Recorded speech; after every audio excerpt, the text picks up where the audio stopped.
ಹೆಸರು ಮೋಹನ್ ಎ. ಕಳೆದ 9 ವರ್ಷಗಳಿಂದ ನಾನು ಮನೋವಿಜ್ಞಾನ ವಿಭಾಗದಲ್ಲಿ ಕೆಲಸವನ್ನು ಮಾಡ್ತಾ ಇದ್ದೇನೆ. ಪ್ರಸ್ತುತ ಬೆಂಗಳೂರು ವಿಶ್ವವಿದ್ಯಾಲಯ ಜ್ಞಾನಭಾರತಿ ಕ್ಯಾಂಪಸ್ಸಲ್ಲಿರೋ ಮನೋವಿಜ್ಞಾನ ವಿಭಾಗದಲ್ಲಿ ಕೆಲಸವನ್ನು ನಿರ್ವಹಿಸ್ತಾ ಇದ್ದೇನೆ.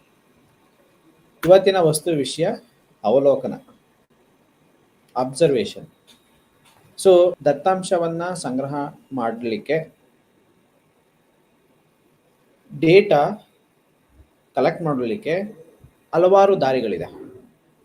ಯಾವುದು ಈ ಸೈಂಟಿಫಿಕ್ ಮೆಥಡ್? ಏಕೆ ಅಂತಂದರೆ research it is nothing but scientific study of systematic procedure to get something new information. ಅದನ್ನು ವ್ಯವಸ್ಥಿತವಾಗಿರ್ತಕ್ಕಂತಹ ಒಂದು ಅಧ್ಯಯನಗಳ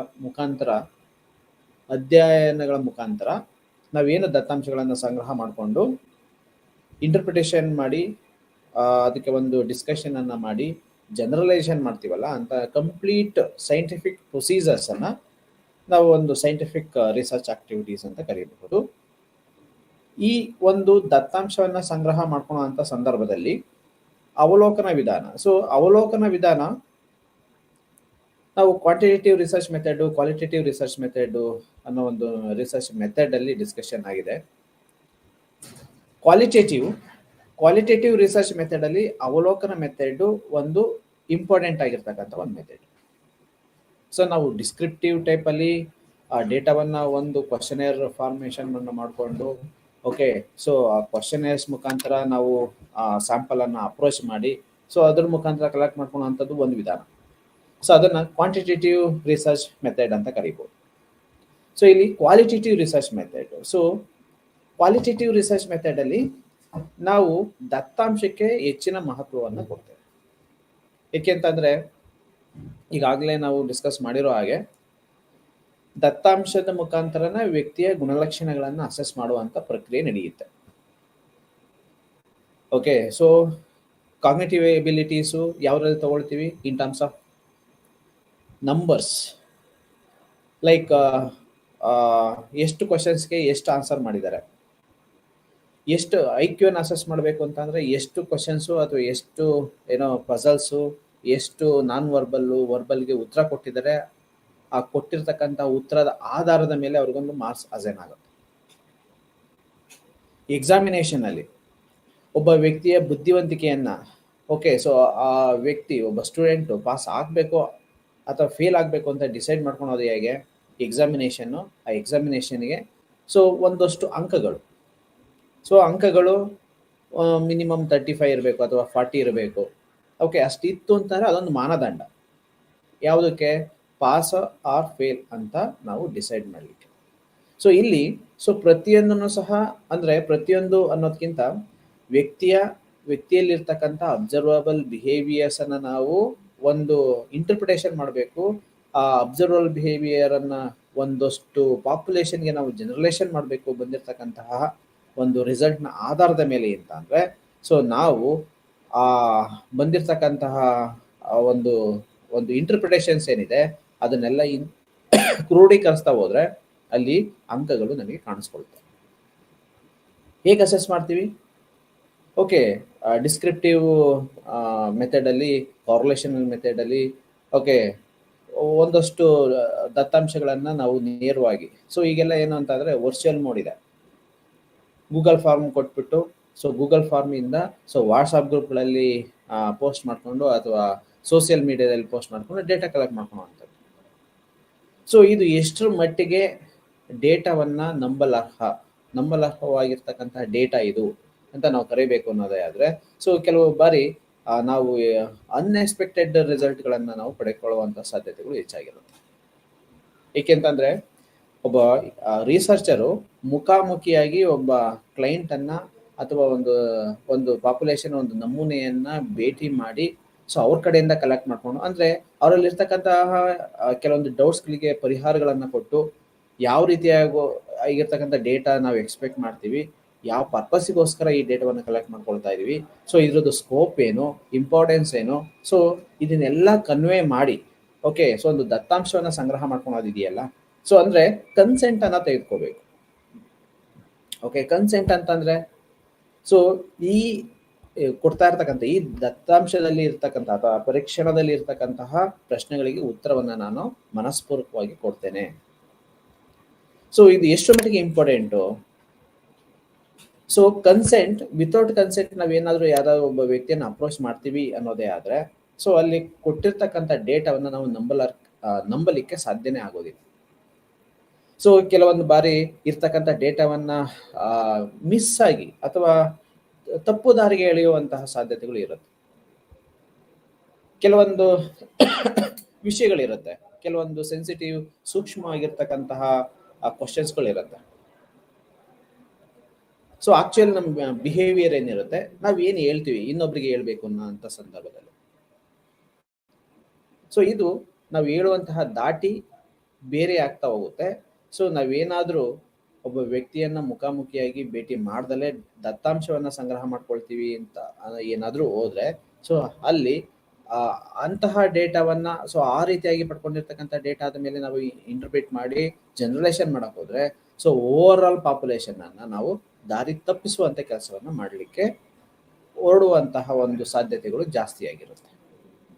ಸೊ ಅದಕ್ಕೆ ಕ್ವಾಂಟಿಟೇಟಿವ್ಗಿಂತ ಈ ಕ್ವಾಲಿಟೇಟಿವ್ ರಿಸರ್ಚ್ ಮೆಥಡ್ ದತ್ತಾಂಶ ಸಂಗ್ರಹಣೆಯಲ್ಲಿ ಪ್ರಮುಖ ಪಾತ್ರವನ್ನು ವಹಿಸುತ್ತೆ. ಸೊ ಹೇಗೆ ಕ್ವಾಲಿಟೇಟಿವ್ ಅಂತ ಅಂದ್ರೆ ಏನು, ಅದ್ರದ್ದು ಇಂಪಾರ್ಟೆನ್ಸ್ ಏನು, ಈ ಅದರಲ್ಲಿ ಬರ್ತಕ್ಕಂಥ ಈ ಅವಲೋಕನ ವಿಧಾನ, ಸೊ ಅವಲೋಕನ ಅಬ್ಸರ್ವೇಷನ್ ಅಂತಂದ್ರೆ ಏನು? ಸೊ ಇಲ್ಲಿ ರಿಸರ್ಚರ್ ಇರ್ತಾರೆ. ರಿಸರ್ಚರು ಒಂದು ಸಮುದಾಯವನ್ನ ಅಥವಾ ಒಬ್ಬ ವ್ಯಕ್ತಿಯನ್ನ ಅಥವಾ ಒಂದು ಸ್ಯಾಂಪಲ್ ಏನಿರುತ್ತಲ್ಲ, ಒಂದು ನಮೂನೆಯನ್ನ ನಾವು ಈಗಾಗಲೇ ಡಿಟರ್ಮಿನ್ ಮಾಡಿದೀವಿ, ಎಷ್ಟು ಸ್ಯಾಂಪಲ್ ಸೈಜ್ ಅಂತ ಗುರ್ತಿಸ್ಕೊಂಡಿದೀವಿ. ಸೊ ಅವನ್ನೆಲ್ಲ ಒಂದು ಕ್ವಶನೇರ್ ಮುಖಾಂತರ ಅಬ್ಸರ್ವ್ ಮಾಡಬೇಕು. With observation we have to collect information from the sample. So ಅವಲೋಕನ ಅಂತ ಅಂದ್ರೆ ಏನು? ಸೊ ಇಲ್ಲಿ ಅವಲೋಕನ ದತ್ತಾಂಶ ಸಂಗ್ರಹಣೆಯ ಪ್ರಕ್ರಿಯೆ ಎಂದು ವಿವರಿಸಬಹುದು ನಾವು. ಇದರಲ್ಲಿ ಘಟಕಗಳು, ಘಟನೆಗಳು, ವಿದ್ಯಮಾನಗಳು, ವ್ಯಕ್ತಿಗಳ ನೇರವಾಗಿ ಸಾಕ್ಷ್ಯ ಆಗ್ತಾರೆ. ಸೊ ನೇರವಾಗಿ ಇರ್ತಾರೆ ಅವರು. ಸಂಶೋಧಕರು ಕೆಲವು ಸಲ ಏನಾಗುತ್ತೆ, ಸೊ ಕೆಲಸದಲ್ಲಿರೋ ಉದ್ಯೋಗಿಗಳ ಉದಾಹರಣೆಗೆ ಹೇಳ್ಬೇಕು ಅಂತಂದ್ರೆ, ಸೊ ಉದ್ಯೋಗಿಗಳು ಮತ್ತು ಮಕ್ಕಳ ಪರಸ್ಪರ ಸಂವಹನವನ್ನ ನಡೆಸೋದು, ನಿರ್ದಿಷ್ಟ ಸಮುದಾಯಕ್ಕೆ ಸೇರಿದ ಜನರು ಇತ್ಯಾದಿಗಳನ್ನ ಗಮನಿಸಬಹುದು. ಸೊ ಗುಣಾತ್ಮಕ ಸಂಶೋಧನೆಯಲ್ಲಿ ಡೇಟಾವನ್ನ ಸಂಗ್ರಹಿಸಲು ಬಳಸಲಾದ ಪ್ರಮುಖ ವಿಧಾನಗಳಲ್ಲಿ ಇದು ಒಂದು ಅಂತ ಹೇಳ್ತಾರೆ. ಓಕೆ, ಸೊ ನಾವು ಆಕ್ಚುಲಿ ಇಲ್ಲಿ ಕೊಟ್ಟಿರ್ತಕ್ಕಂಥ ಉದಾಹರಣೆಯನ್ನ ನಾವು ಅದನ್ನ ಎಲಾಬ್ರೇಟ್ ಮಾಡಬೇಕು ಅನ್ನೋದೇ ಆದ್ರೆ, ಒಂದು ಫ್ಯಾಕ್ಟ್ರಿ ಅಥವಾ ಒಂದು ವರ್ಕಿಂಗ್ ಪ್ಲೇಸು, ಸೊ ಅಲ್ಲಿ ಎಷ್ಟು ಈಗ ಮೊಬೈಲ್ ಯೂಸ್ ಮಾಡಬಾರ್ದು ಅಂತ ಒಂದು ಕಂಡೀಷನ್ನು, ಅಥವಾ ಬೇರೆಯವರ ಸಂಪರ್ಕಕ್ಕೆ ಇರಬಾರ್ದು ಅಂತಕ್ಕಂಥದ್ದು ಒಂದು. ಸೊ ಅಲ್ಲಿ ಯಾರು ಎಷ್ಟು ಸಮಯವನ್ನ ಬೇರೆಯವರಿಗೋಸ್ಕರ ವಿನಿಯೋಗ ಮಾಡ್ತಾರೆ ಅನ್ನೆಸೆಸರಿಯಾಗಿ, ಎಷ್ಟು ಪರ್ಸೆಂಟೇಜು. ಓಕೆ, ಈಗ 8 hours ಡ್ಯೂರೇಷನ್ ಅಂತ ಅಂದ್ರೆ ಫ್ಯಾಕ್ಟ್ರಿ ಆ ಥರದಲ್ಲೆಲ್ಲ ಪ್ರಾಪರ್ ಆಗಿ ಈ ಟೈಮಿಂಗ್ಸ್ ಎಲ್ಲ ಮೇಂಟೈನ್ ಮಾಡ್ತಾರೆ. 8 hours ಇರಬೇಕು.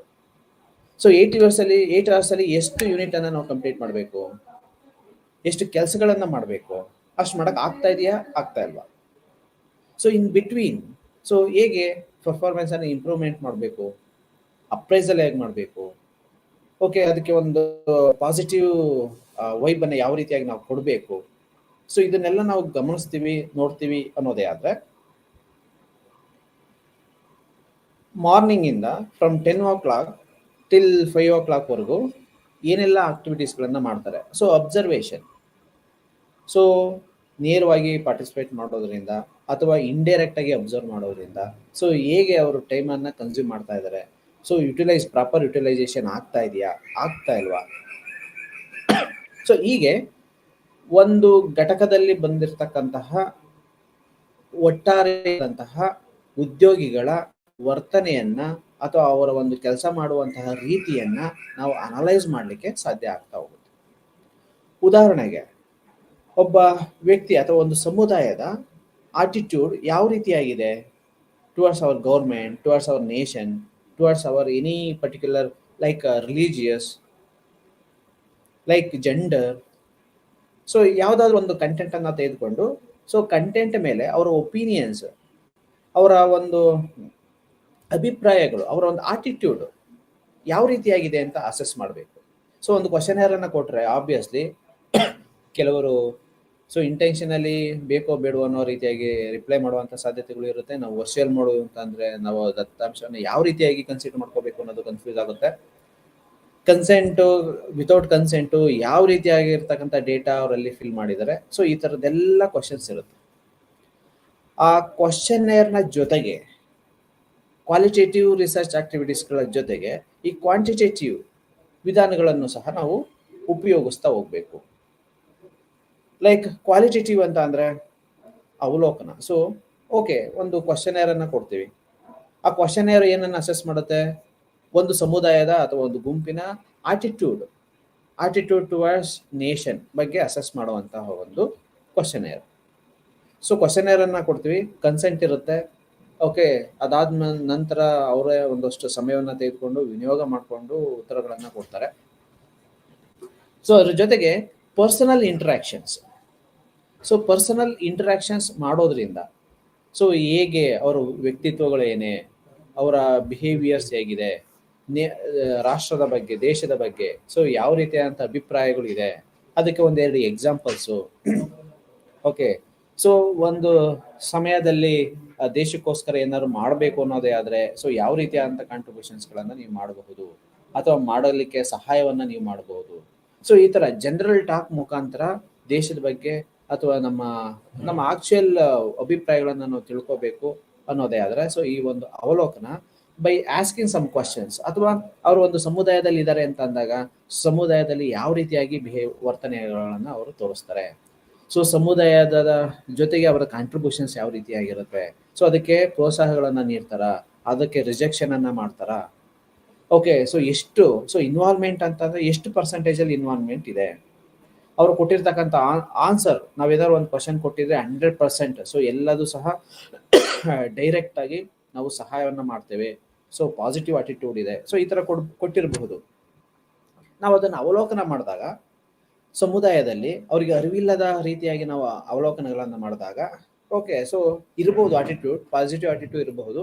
ಸೊ ಅವರು ಹೇಳಿದಷ್ಟು, ಅವರು ಪ್ರಶ್ನೆಗಳಿಗೆ ಉತ್ತರ ಕೊಟ್ಟಷ್ಟು ರೆಸ್ಪಾನ್ಸಸ್ಸು ಅಥವಾ ಅವರ ಅಭಿಪ್ರಾಯ, ಅವರ ಆಟಿಟ್ಯೂಡ್ಗಳು ಇಲ್ಲದೆ ಇರ್ಬೋದು, ಅಥವಾ ಕೆಲವೊಂದು ಬಾರಿ ಗೌಣ ಆಗಬಹುದು, ಅಥವಾ ಆ ಡೈರೆಕ್ಷನ್ ಇಲ್ಲದೆ ಇರಬಹುದು. ಸೊ ಈ ರೀತಿಯಾದಂಥ ಮಿಕ್ಸ್ಡ್ ಕೈಂಡ್ ಆಫ್ ಇನ್ಫಾರ್ಮೇಷನ್ಸು ನಾವು ಅವಲೋಕನ ಮಾಡೋದ್ರಿಂದ ಆಕ್ಚುಯಲ್ ಇನ್ಫಾರ್ಮೇಷನ್ ಅನ್ನು ನಾವು ಅಸೆಸ್ ಮಾಡಲಿಕ್ಕೆ ಸಾಧ್ಯ ಆಗ್ತಾ ಹೋಗುತ್ತೆ. ಓಕೆ, ಸೊ ಕೆಲವೊಂದು ಕ್ವಶನೇರ್ ಯಾವ ರೀತಿಯಾಗಿರುತ್ತೆ ಅಂತಾರೆ, ಕೇವಲ 3, 4, 5, 6 ಕ್ವಶನ್ಸ್ಗಳನ್ನ ಹೊಂದಿರತಕ್ಕಂಥ ಕ್ವಶನೇರ್ಸು ನಮ್ಮಲ್ಲಿದೆ. 6 ಫ್ಯಾಕ್ಟರ್ಸ್ಗಳು, 6 ಸ್ಟೇಟ್ಮೆಂಟ್ಗಳಿಗೆ ಉತ್ತರ ಕೊಡೋದ್ರಿಂದ ಯಾವುದೋ ಒಂದು ಅಬ್ಸರ್ವಬಲ್ ವೇರಿಯೇಬಲ್ಸ್ ಅನ್ನು ನಾವು ಅಸೆಸ್ ಮಾಡಬಹುದು ಅನ್ನೋದನ್ನು ನಾವು ನೋಡ್ಬೋದು. ಸೊ ಹೀಗೆ ಒಂದಷ್ಟು ಕ್ವಶನೇರ್ ಮುಖಾಂತರ ಕೇಳಿದೀವಿ, ಉತ್ತರಗಳನ್ನು ಪಡ್ಕೊಂಡಿದೀವಿ. ನಂತರ 1 ಅಥವಾ 2 ಕ್ವಶನ್ಸ್ ಅಲ್ಲಿ ಓವರಲ್ ಆಗಿ ಕೇಳೋದ್ರ ಮುಖಾಂತರ ಅವರ ವ್ಯಕ್ತಿತ್ವ, ಅವರು ಕೊಡ್ತಕ್ಕಂಥ ರಿಪ್ಲೈ, ಅವರ ಮನಸ್ಥಿತಿಗಳು, ಕೊಡುವಂತಹ ಎಕ್ಸ್ಪ್ರೆಷನ್ಸು, ಸೊ ಇವುಗಳ ಆಧಾರದ ಮೇಲೆ ಅಥವಾ ಅವರು ಸುತ್ತಮುತ್ತ ಇರತಕ್ಕಂಥ ಒಂದು ವಾತಾವರಣ ಅಥವಾ ಮನೆಯ ಪರಿಸರ, ಇಂಟರ್ನಲ್, ಎಕ್ಸ್ಟರ್ನಲ್, ಈ ಒಂದು ಪರಿಸರ ಏನಿರುತ್ತಲ್ಲ ಇವುಗಳನ್ನು ಅಬ್ಸರ್ವ್ ಮಾಡಿದ್ರೆ ಸೊ ನಮಗೊಂದು ಅರ್ಥ ಆಗುತ್ತೆ. ಓಕೆ, ಸೊ ಯಾವ ರೀತಿಯಾಗಿರುತ್ತೆ ಆಟಿಟ್ಯೂಡು, ಯಾವ್ಯಾವ ರೀತಿನಲ್ಲಿ ನಾವು ನೋಡ್ಬೋದು. ದೇಶ ಮೊದಲು, ದೇಶ ಅಂತ ಬಂದರೆ ನಾವು ಫಸ್ಟು. ಓಕೆ, ಸೊ ಕೆಲವೊಂದು ಬಾರಿ ನಾವು ನೋಡ್ತಾ ಇರ್ತೀವಿ, ಸೊ ಕೆಲವರ ಭಾಷಣಗಳು, ಸೊ ಅವರ ಇಂಟರ್ನಲ್ ಎನ್ವಿರಾನ್ಮೆಂಟನ್ನು ನೋಡಿದ್ರೆ, ಮನೆಯ ಪರಿಸರವನ್ನು ನೋಡಿದ್ರೆ ಅದಕ್ಕೆ ಪೂರ್ವಕವಾಗಿರ್ತಕ್ಕಂಥ ಈಗ ಒಂದು ಫ್ರೇಮ್ ಹಾಕೊಂಡಿರ್ತಾರೆ, ಒಂದು ಫೋಟೋ ಇರುತ್ತೆ, ಒಂದು ಅಚ್ಚೆ ಹಾಕಿಸ್ಕೊಂಡಿರ್ತಾರೆ. ಓಕೆ, ಸೊ ಎಷ್ಟರ ಮಟ್ಟಿಗೆ ಅದಕ್ಕೂ ಇದಕ್ಕೂ ಕಾರ್ಲೇಟ್ ಆಗ್ತಾ ಇದೆ, ಎಷ್ಟರ ಮಟ್ಟಿಗೆ ನಾವು ಪ್ರಾಕ್ಟೀಸ್ ಮಾಡ್ತಾ ಇರ್ತಕ್ಕಂಥದ್ದು ಯಾವ ರೀತಿಯಾಗಿದೆ, ನಾವು ಯಾವ ರೀತಿಯಾಗಿ ಫಾರ್ ಎಕ್ಸಾಂಪಲ್ ಹೇಳಬೇಕು ಅಂತಂದರೆ, ಈ ಕೆಲವೊಂದು ವಿಷಯಗಳಲ್ಲಿ ಈ ಸಿಲ್ಲಿ ಆಗಿರ್ತಕ್ಕಂತಹ ವರ್ತನೆಗಳನ್ನು ನಾವು ಸಾಮಾನ್ಯ ಜನರೇ ಮಾಡ್ತಾ ಇರ್ತಕ್ಕಂಥದ್ದನ್ನು ನಾವು ನೋಡ್ಬೋದು. ಪ್ಲಾಸ್ಟಿಕ್ ಬ್ಯಾನ್ ಅನ್ನೋದನ್ನು ನಾವು ನೋಡ್ತೀವಿ. ಓಕೆ, ಸೊ ಎಲ್ಲರೂ ಪ್ಲಾಸ್ಟಿಕ್ಕಿಂದ ಓಕೆ ಪರಿಸರ ಹಾನಿ ಆಗುತ್ತೆ, ಆರೋಗ್ಯ ಹಾನಿ ಆಗುತ್ತೆ, ಸೊ ಇದು ಮುಂದಿನ ಆರೋಗ್ಯಕ್ಕೆ, ಮಕ್ಕಳ ಭವಿಷ್ಯದ ಆರೋಗ್ಯಕ್ಕೆ ಸೊ ಇದು ಹಾನಿಕಾರಕ, ಸೊ ಇದರದೆಲ್ಲ ಏನೋ ಭಾಷಣಗಳು, ಅದಕ್ಕೆ ಸಪೋರ್ಟ್ ಮಾಡುವಂಥದ್ದು, ಎಸ್ ಅಂತಕ್ಕಂಥದ್ದು, ಅವ್ರು ಹೇಳೋದನ್ನ ನಾವು ಅಗ್ರಿ ಮಾಡುವಂಥದ್ದು ಎಲ್ಲದನ್ನು ಸಹ ನಾವು ನೋಡ್ತೀವಿ. ಆದರೆ ನೆಕ್ಸ್ಟ್ ಮೂಮೆಂಟ್ ಸೊ ಏನಾದ್ರು ಒಂದು ಅದನ್ನು ಯೂಸ್ ಮಾಡುವಂಥ ಒಂದು ಪರಿಸ್ಥಿತಿ ಬಂದರೆ, ಸಂದರ್ಭ ಬಂದರೆ, ನಾವು ಅದನ್ನು ರಿಜೆಕ್ಟ್ ಮಾಡೋದೇ ಇಲ್ಲ, ಅಥವಾ ಅದಕ್ಕೆ ಪೂರಕವಾಗಿ ನಾವು ಅದನ್ನು ಯೂಸ್ ಮಾಡುವಂಥದ್ದು. ಸೊ ಈ ಥರದ್ದು ಬಿಹೇವಿಯರಲ್ಲಿ ನಾವು ನೋಡ್ತಾ ಹೋಗ್ತೀವಿ.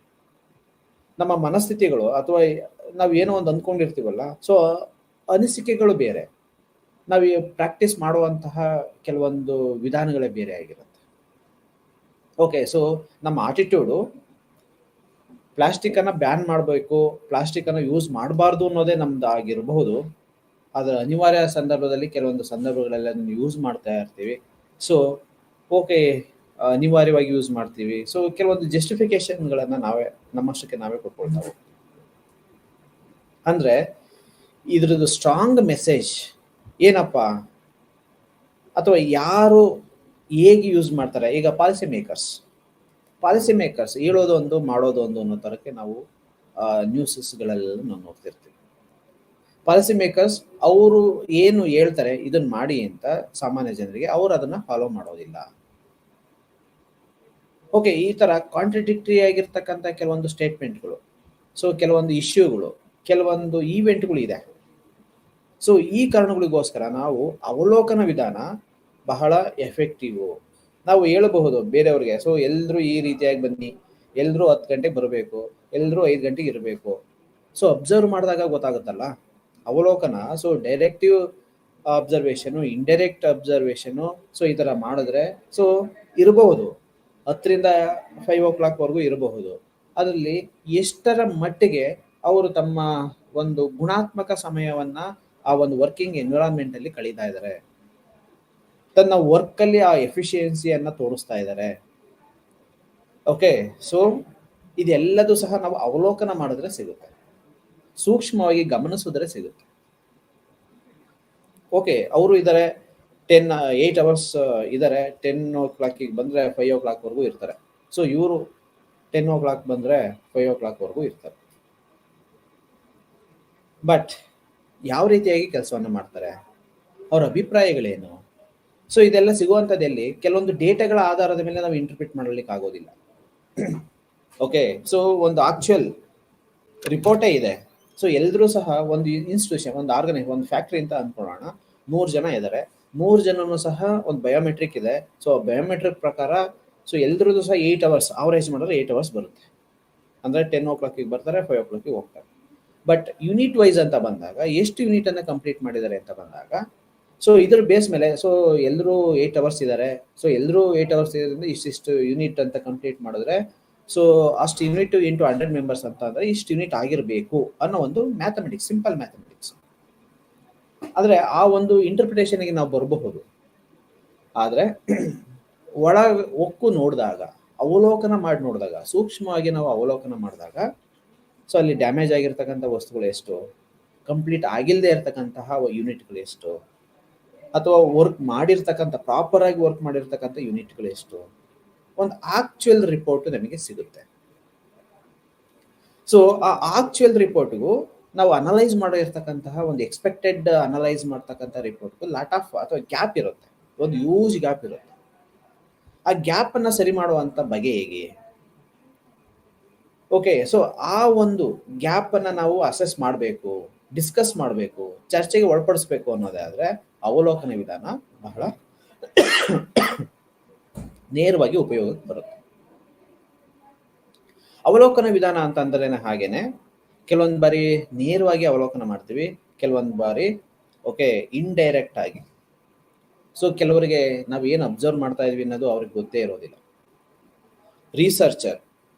ರಿಸರ್ಚರ್ ನಾವು ಸಂಶೋಧನೆಯ ವಿಷಯವಾಗಿ ಮಾತಾಡ್ತಾ ಇರೋದ್ರಿಂದ, ಒಬ್ಬ ರಿಸರ್ಚರು ಕಮ್ಯುನಿಟಿಯ ಭಾಗವಾಗಿ, ಕಮ್ಯುನಿಟಿಯ ಒಬ್ಬ ಸದಸ್ಯನಾಗಿ ಅಬ್ಸರ್ವ್ ಮಾಡ್ತಾನೆ. ಕಮ್ಯುನಿಟಿಗೆ ನಾನು ಯಾರು ಅನ್ನೋದು ತೋರಿಸ್ಕೊಳ್ದೇ ಅಬ್ಸರ್ವ್ ಮಾಡ್ತಾನೆ. ಸೊ ಅಲ್ಲಿ ಆಕ್ಚುಯಲ್ ಪಿಕ್ಚರ್ಸ್ ಸಿಗ್ತಾ ಹೋಗುತ್ತೆ. ಸೊ ಆಕ್ಚುಯಲ್ ಪಿಕ್ಚರ್ಸ್ ಅವಲೋಕನ ಮಾಡಿ ಸೂಕ್ಷ್ಮವಾಗಿ ಒಬ್ಬ ವ್ಯಕ್ತಿಯನ್ನು ಅಸೆಸ್ ಮಾಡಿದಾಗ ನಮಗೆ ಆಕ್ಚುಯಲ್ ಪಿಕ್ಚರ್ ಸಿಗುತ್ತೆ. ಆ ಆಕ್ಚುಯಲ್ ಪಿಕ್ಚರ್ಸ್ನ ಆಧಾರದ ಮೇಲೆ ನಾವು ಇಂಟರ್ಪ್ರಿಟೇಷನ್ ಮಾಡಿದ್ರೆ ಸೊ ಅದು ಜೆನ್ಯೂನ್ ಅಂತ ಅನ್ನಿಸ್ಕೊಳ್ತಾ ಹೋಗುತ್ತೆ. ಓಕೆ, ಇಲ್ಲಿ ಈ ಪೊಲೀಸ್ ವ್ಯವಸ್ಥೆನಲ್ಲಿ ಕೆಲವೊಂದು ಪೊಲೀಸ್ ಇರ್ತಾರೆ, ನಾರ್ಮಲ್ ಏನೋ ಡ್ರೆಸ್ನೇ ಹಾಕೊಂಡು, ಸೊ ಅವ್ರು ಪೊಲೀಸ್ ಅಂತ ಗೊತ್ತೇ ಆಗೋದಿಲ್ಲ, ಇಂಟೆಲಿಜೆನ್ಸ್ ಪೊಲೀಸ್ ಅಂತ ಕರೀತಾರೆ ಅವ್ರನ್ನ. ಓಕೆ, ಅವರು ಡ್ರೆಸ್ ಅಂದ್ರೆ ಯೂನಿಫಾರ್ಮ್ ಹಾಕೊಳ್ಳೋದಿಲ್ಲ. ಸೊ ಯೂನಿಫಾರ್ಮ್ ಹಾಕೊಳ್ಳಿಲ್ಲ ಅಂತಂದಾಗ ನಮಗೆ ಸಾಮಾನ್ಯವಾಗಿ ಅವ್ರು ಯಾರು ಅಂತ ಗೊತ್ತಾಗೋದಿಲ್ಲ, ಅಂದ್ರೆ ಪೊಲೀಸ್ ಡಿಪಾರ್ಟ್ಮೆಂಟ್ ಅಲ್ಲಿ ಇದ್ದಾರೆ ಅನ್ನೋದು ಗೊತ್ತಾಗೋದಿಲ್ಲ. ಸೊ ಎಲ್ಲಿ ಇನ್ಫಾರ್ಮೇಶನ್ ಕಲೆಕ್ಟ್ ಮಾಡ್ತಾರೆ, ಸೊ ಏನೋ ಒಂದು ಸೆನ್ಸಿಟಿವ್ ವಿಷಯ ನಡೀತಾ ಇರುತ್ತೆ ಸಮಾಜದಲ್ಲಿ. ಸೊ ಎಲ್ಲಿಂದ ಏನ್ ಡಿಸ್ಕಷನ್ ಆಗ್ತಾ ಇದೆ, ಎಲ್ಲಿಂದ ಇದು ಬರ್ತಾ ಇದೆ, ರೂಟ್ ಏನು ತಿಳ್ಕೊಬೇಕಲ್ಲ. ಸೊ ತಿಳ್ಕೊಬೇಕು ಅಂತಂದ್ರೆ ಸೊ ಅನ್ಯೂನಿಫಾರ್ಮ್ ಅಲ್ಲಿ ಅಂತವ್ರ ಪ್ರವೇಶ ಆಗುತ್ತೆ. ಸೊ ಅವ್ರೇನು ಮಾಡೋದಿಲ್ಲ, ಜಸ್ಟ್ ಅಬ್ಸರ್ವ್ ಮಾಡ್ತಾರೆ ಅಷ್ಟೇ. ಸೊ ಅಬ್ಸರ್ವ್ ಮಾಡಿ ರಿಪೋರ್ಟ್ ಅನ್ನ ಎಲ್ಲಿ ಕಳಿಸ್ಬೇಕು ಅಲ್ಲಿ ಕಳಿಸ್ತಾ ಹೋಗ್ತಾರೆ. ಅವ್ರ ಕೆಲಸ ಜಸ್ಟ್ ಅವಲೋಕನ, ಸೂಕ್ಷ್ಮವಾದ ಕೆಲವೊಂದು ಎಲಿಮೆಂಟ್ಗಳನ್ನ ಅವಲೋಕನ ಮಾಡಿ ಇನ್ಫಾರ್ಮೇಶನ್ ಅನ್ನ ಕಲೆಕ್ಟ್ ಮಾಡ್ಕೊಳ್ಳುವಂಥದ್ದು. ಸೊ ಇದು ನಮ್ಗೆ ಆಕ್ಚುಯಲ್ ಅಥವಾ ರಿಯಲ್ ಪಿಕ್ಚರ್ಸ್ ಅನ್ನ ನಮ್ಗೆ ತೋರಿಸ್ತಾ ಹೋಗುತ್ತೆ. ನಾವು ಹೇಳುವಂಥದ್ದು ಓಕೆ ನಾವು ಓಪನ್ ಅಪ್ ಆಗ್ತೀವಿ ಸಮಾಜದ ಮುಂದೆ ಅಂತಂದಾಗ, ಸೊ ಎಲ್ಲರೂ ಸಹ ಒಳ್ಳೆಯ ರೀತಿಯಾಗಿ ನಾವು ಪ್ರೊಜೆಕ್ಟ್ ಮಾಡ್ಕೊಳ್ತಾ ಹೋಗ್ತೀವಿ. ಸೊ ನಿಮ್ಮ ಅಭಿಪ್ರಾಯಗಳು ಏನಿದೆ ದೇಶದ ಬಗ್ಗೆ? ಒಳ್ಳೆ ಅಭಿಪ್ರಾಯ ಇದೆ. ಓಕೆ, ಫಾರ್ ಎಕ್ಸಾಂಪಲ್ ನೇಷನ್ ಅಂತ ಬಂದಾಗ ನೀವೇನಾದ್ರೂ ಕಾಂಟ್ರಿಬ್ಯೂಟ್ ಮಾಡ್ತೀರಾ ನೇಷನ್ಗೋಸ್ಕರ, ಏನಾದ್ರು ತ್ಯಾಗ ಮಾಡ್ಲಿಕ್ಕೆ ಸಿದ್ಧರಾಗಿರ್ತೀರಾ ಸಂದರ್ಭ ಬಂದಾಗ? Yes, we are ready. Okay, ಎಷ್ಟು ಕೊಡ್ಬೋದು, ಯಾವ ರೀತಿಯಾದಂಥ ಕಾಂಟ್ರಿಬ್ಯೂಷನ್ ಮಾಡ್ಬೋದು? ಒಂದು ಇಷ್ಟು ಅಮೌಂಟ್ ಕೊಡ್ಬೋದು, ಅಥವಾ ಇಷ್ಟು ಎಲ್ಪ್ಗಳನ್ನ ಮಾಡಬಹುದು. ಸೊ ಈ ಥರದ್ದೆಲ್ಲ. ಸೊ ಒಂದು ಮೀಡಿಯಾ ಇದೆ, ಒಂದು ಸೊಸೈಟಿ ಮುಂದೆ ನಾವು ಮಾತಾಡ್ತಾ ಇದೀವಿ, ಒಂದು ಕಮ್ಯುನಿಟಿ ಮುಂದೆ ಮಾತಾಡ್ತಾ ಇದೀವಿ ಅಂತಂದಾಗ ನಾವು ಓವರ್ ಪ್ರೊಜೆಕ್ಟ್ ಅನ್ನ ಮಾಡ್ಕೊಳ್ತಾ ಹೋಗ್ತೀವಿ. ಓಕೆ, ಆದ್ರೆ ಮನಸ್ಥಿತಿ ಯಾವ ರೀತಿ ಆಗಿರುತ್ತೆ ನಮ್ದು? ಅಷ್ಟೊಂದು ಕೊಡ್ಬೇಕಾ, ಅಷ್ಟೊಂದು ಕೊಡಬಹುದಾ, ಅಷ್ಟೊಂದು ಯಾಕೆ ಹೇಳ್ದೆ, ಅಷ್ಟೊಂದು ಕೊಡಕ್ಕಾಗತ್ತಾ, ಎಷ್ಟು ಕೊಡ್ಬೋದು? ಸೊ ಅದನ್ನ ಆಕ್ಚುಯಲ್ ಫಿಗರ್ ಅನ್ನ ನಾವು ಟ್ರೇಸ್ ಮಾಡಬೇಕು ಅಂತ ಅನ್ನೋದೇ ಆದ್ರೆ ಅವಲೋಕನ ಮೆಥಡ್ ಬಹಳ ಪ್ರಮುಖ ಪಾತ್ರವನ್ನು ವಹಿಸುತ್ತೆ. ಓಕೆ, ಸೊ ಇಲ್ಲಿ ಘಟಕಗಳು, ಘಟನೆಗಳು, ವಿದ್ಯಮಾನಗಳು ಇವೆಲ್ಲದಕ್ಕೂ ಸಹ ವ್ಯಕ್ತಿಗಳು ನೇರವಾಗಿ ಸಾಕ್ಷಿ ಆಗ್ತಾರೆ. ನಾವು ಯಾವುದೋ ಒಬ್ಬ ಅಭಿಪ್ರಾಯಗಳನ್ನ ಸಂಗ್ರಹ ಮಾಡಿಕೊಂಡು ಇವರು ಈ ತರ ಹೇಳಿದ್ರು, ಈ ಸ್ಟೇಟ್ಮೆಂಟ್ಗಳ ಆಧಾರದ ಮೇಲೆ ನಾವು ಹೇಳ್ತಾ ಇದೀವಿ, ಸೊ ಇವರ ಮನೆಯವರ ಒಟ್ಟಾರೆ ಅಭಿಪ್ರಾಯ ಈ ರೀತಿ ಆಗಿದೆ, ಅದನ್ನ ಕನ್ಸಾಲಿಡೇಟ್ ಮಾಡ್ಕೊಂಡು ಅದನ್ನು ದೃಢೀಕರಿಸ್ಕೊಂಡು ನಾವು ಹೇಳ್ತಾ ಇದೀವಿ, ಅದಲ್ಲ. ಸೊ ಅಲ್ಲಿ ಪ್ರತಿಯೊಬ್ಬ ವ್ಯಕ್ತಿಗಳು ಸಹ ಆ ಒಂದು ಘಟನೆ, ಘಟಕ ಅಥವಾ ವಿದ್ಯಮಾನಗಳು ಅವರ ಅಭಿಪ್ರಾಯಗಳಿಗೆ ಸಂಬಂಧಿಸಿದಂತಹ ಸಾಕ್ಷಿ ಆಗ್ತಾರೆ. ಆ ಸಾಕ್ಷಿಯ ಅನುಗುಣವಾಗಿ ನಾವು ದತ್ತಾಂಶವನ್ನ ಸಂಗ್ರಹ ಆಗುತ್ತೆ. ದತ್ತಾಂಶವನ್ನ ಸಂಗ್ರಹ ಆಗಿ ಅದಕ್ಕೆ ಇಂಟರ್ಪ್ರಿಟೇಷನ್ ಆಗುತ್ತೆ. ಆ ಇಂಟರ್ಪ್ರಿಟೇಷನ್ ಆಧಾರದ ಮೇಲೆ ಡಿಸ್ಕಷನ್ ನಡೆಯುತ್ತೆ. ಸೊ ಆ ಒಂದು ಡಿಸ್ಕಷನ್ ಆಧಾರದ ಮೇಲೆ ಜನರಲೈಸೇಷನ್ ಆಗುವಂತ ಪ್ರಕ್ರಿಯೆಗಳು ನಡೆಯುತ್ತೆ. ಸೊ ನಾವೊಂದು ಕ್ವಶನೇರ್ ಮುಖಾಂತರ ಕಲೆಕ್ಟ್ ಮಾಡ್ಕೊಂಡಿದೀವಿ, ಅಥವಾ ಒಂದು ಕ್ವಾಲಿಟೇಟಿವ್ ರಿಸರ್ಚ್ ಮೆಥಡಾಲಜಿ ಮುಖಾಂತರ ನಾವು ದತ್ತಾಂಶವನ್ನ ಕಲೆಕ್ಟ್ ಮಾಡ್ಕೊಂಡಿದೀವಿ ಅಂತ ಅಂದ್ರೆ ನಾವು ಒಂದು ಹ್ಯೂಜ್ ಗ್ಯಾಪ್ ಅನ್ನ ಆಬ್ವಿಯಸ್ಲಿ ನೋಡ್ತಾ ಹೋಗ್ಬೋದು. ಸೊ ಈ ಒಂದು ಕಾರಣಗಳಿಗೋಸ್ಕರ ಅವಲೋಕನ ವಿಧಾನ ಸಿಗ್ನಿಫಿಕೆಂಟ್ ಅಂತ ಅನ್ನಿಸ್ಕೊಳ್ಳುತ್ತೆ. ವಿಧಗಳು ಯಾವ್ದಪ್ಪ? ಅದರಲ್ಲಿರ್ತಕ್ಕಂಥ ಬೇರೆ ಬೇರೆ ಘಟಕಗಳು. ಸೊ ಇಲ್ಲಿ ಭಾಗವಹಿಸುವವರ ಅವಲೋಕನ, ಡೈರೆಕ್ಟ್ ಪಾರ್ಟಿಸಿಪೇಷನ್, ಅಬ್ಸರ್ವೇಷನ್.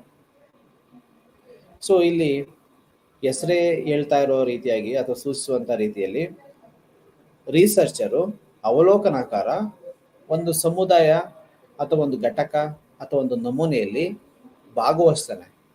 ಆತನೇ ಭಾಗವಹಿಸುವಿಕೆ, ಇನ್ವಾಲ್ವ್ಮೆಂಟ್ ಇರುತ್ತೆ. ಆತನ ಒಂದು ಡೈರೆಕ್ಷನ್ ಅಲ್ಲಿ ಯಾವ ರೀತಿಯಾದಂಥ ಎಲಿಮೆಂಟ್ಗಳನ್ನು ನಾವು ವೀಕ್ಷಣೆ ಮಾಡಬೇಕು, ಯಾವ ರೀತಿ ಆಗಿರ್ತಕ್ಕಂಥ ದತ್ತಾಂಶಗಳನ್ನ ನಾವು ಸಂಗ್ರಹ ಮಾಡ್ಕೋಬೇಕು, ಓಕೆ, ನಾವು ಯಾವ ರೀತಿಯಾದಂಥ ಚಟುವಟಿಕೆಗಳನ್ನ ಪ್ರೋತ್ಸಾಹ ಮಾಡುವಂಥದ್ದು ಅಥವಾ ಡೈರೆಕ್ಷನ್ಗೆ ತೆಗೆದುಕೊಳ್ಳುವಂಥದ್ದು, ಓಕೆ, ಒಂದು ಹೇಗೆ ಇನಿಷಿಯೇಟಿವ್ ಮಾಡಬೇಕು ಅಂತಕ್ಕಂಥ ಎಲ್ಲಾ ಚಟುವಟಿಕೆಗಳು ರಿಸರ್ಚರೇ ಭಾಗವಾಗಿರ್ತಾರೆ. ಓಕೆ, ಸೊ ಇಂಥ ಸಂದರ್ಭದಲ್ಲಿ ಚಟುವಟಿಕೆಗಳು, ಘಟನೆಗಳು, ವಿದ್ಯಮಾನಗಳು ಪ್ರತಿಯೊಂದರಲ್ಲೂ ಇವರು ಭಾಗವಹಿಸ್ತಾರೆ. ಸೊ ಇದರಿಂದ ಆಕೆ ಅಥವಾ ಆತ ಸೊ ಮೊದಲು ಇದರ ಮಾಹಿತಿಯನ್ನ ಸಂಗ್ರಹಿಸಲು ಮತ್ತು ಅದನ್ನು ಎಷ್ಟು ಪರಿಣಾಮಕಾರಿಯಾಗಿ ಅರ್ಥೈಸಲು ಸಾಧ್ಯವಾಗುತ್ತದೆ, ಸೊ ಅಷ್ಟು ಎಫೆಕ್ಟಿವ್ ಆಗಿ ಅದನ್ನ ದತ್ತಾಂಶಗಳನ್ನು ಸಂಗ್ರಹ ಮಾಡ್ಕೊಳ್ಳಿಕ್ಕೆ ಸೊ ಈ ಒಂದು ಭಾಗವಹಿಸುವವರ ಒಂದು ಅವಲೋಕನ ಕಾಂಟ್ರಿಬ್ಯೂಷನ್ ಅನ್ನ ಮಾಡುತ್ತೆ, ಸಹಾಯಗಳನ್ನ ಮಾಡ್ತಾ ಹೋಗುತ್ತೆ.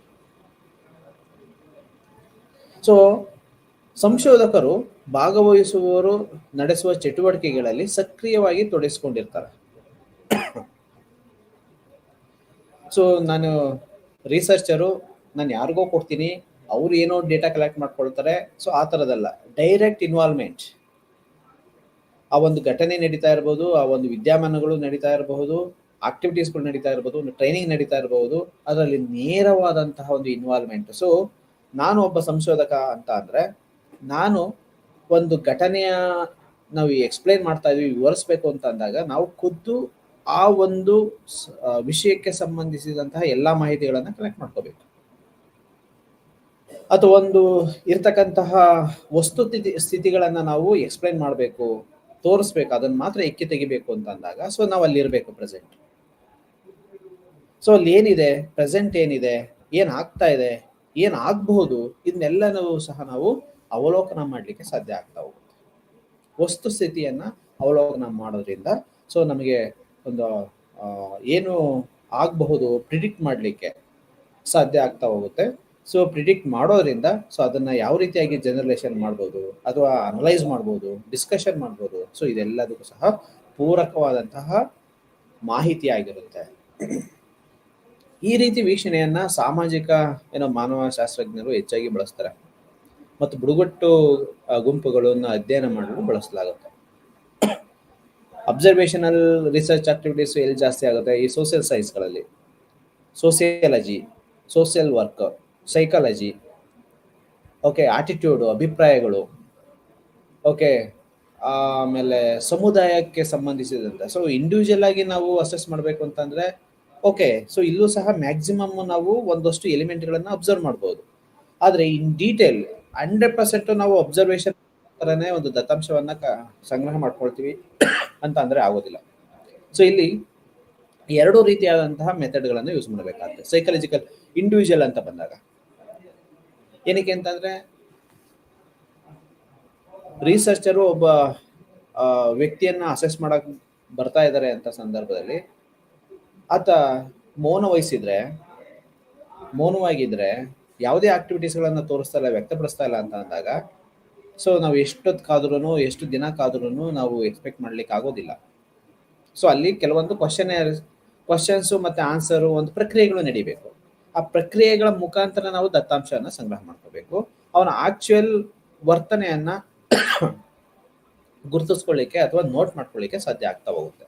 ಸೊ ಹೀಗೆ ಕೆಲವೊಂದು ಬಾರಿ ಕ್ವಾಲಿಟೇಟಿವ್ ಮೆಥಡ್ ಯೂಸ್ಫುಲ್ ಆಗುತ್ತೆ, ಕ್ವಾಂಟಿಟೇಟಿವ್ ಮೆಥಡ್ ಯೂಸ್ಫುಲ್ ಆಗುತ್ತೆ. ಕೆಲವೊಂದು ಬಾರಿ ಈ ಹೈಬ್ರಿಡ್ ಮೆಥಡ್ ಸಹ ಯೂಸ್ಫುಲ್ ಆಗ್ತಾ ಹೋಗುತ್ತೆ.